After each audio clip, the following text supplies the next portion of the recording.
This is the new Abarth Punto, the first car from Fiat's reborn hot hatch range.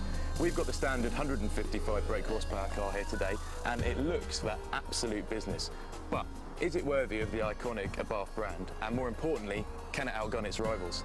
Fiat is desperate for the Abarth brand to have its own strong identity, and to that end you won't find a Fiat badge anywhere on this high-performance Abarth.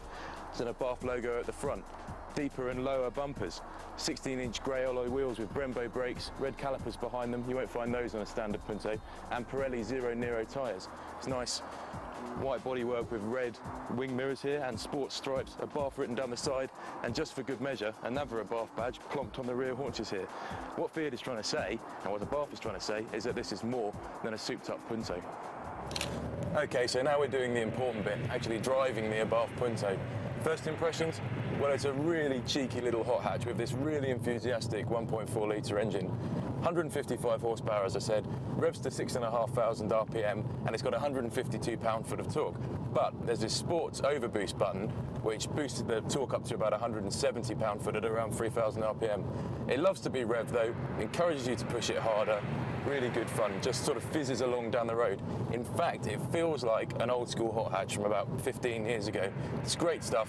I reckon, even though this is the 155 horsepower version and not the 180 SS model, still loads of fun, 8 out of 10 for performance.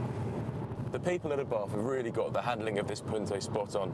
It is an absolute riot when you chuck it at corners. It's got loads of grip, turns in nicely, understeers safely if you push too hard. Speaking of which, the ESP can't be completely disengaged, but let's not be macho about this. You can still move it about a bit on the throttle. It's still lots of fun. In fact, any keen driver is going to find driving this car an absolute hoot.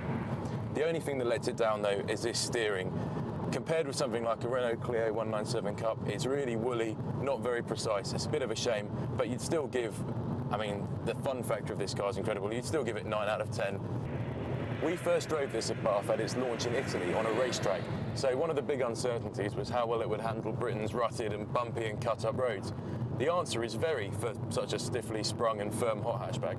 It's actually very comfortable. We're bumbling on a sort of 60 miles an hour at the moment, and it's very good indeed. It's very impressive actually. It's one of the best riding hot hatchbacks on the market. So what's it like inside the new Abarth's cabin? Well, it's got loads of nice touches that make the driver feel quite special. Sporty stuff like this leather mounted handbrake with red stitching, the same again on the gear knob. You've got the Abarth badge, of course, it's not a Fiat, remember that.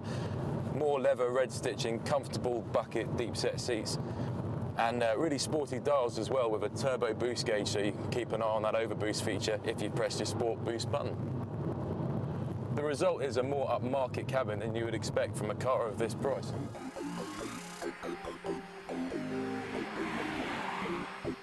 This new Abarth is exactly what the brand should be about. It's fun to drive, full of character, and it's affordable. This car starts at 13.5 grand. So are we glad that Fiat resurrected Abarth? Absolutely. Let's just hope there's more cars like this to come.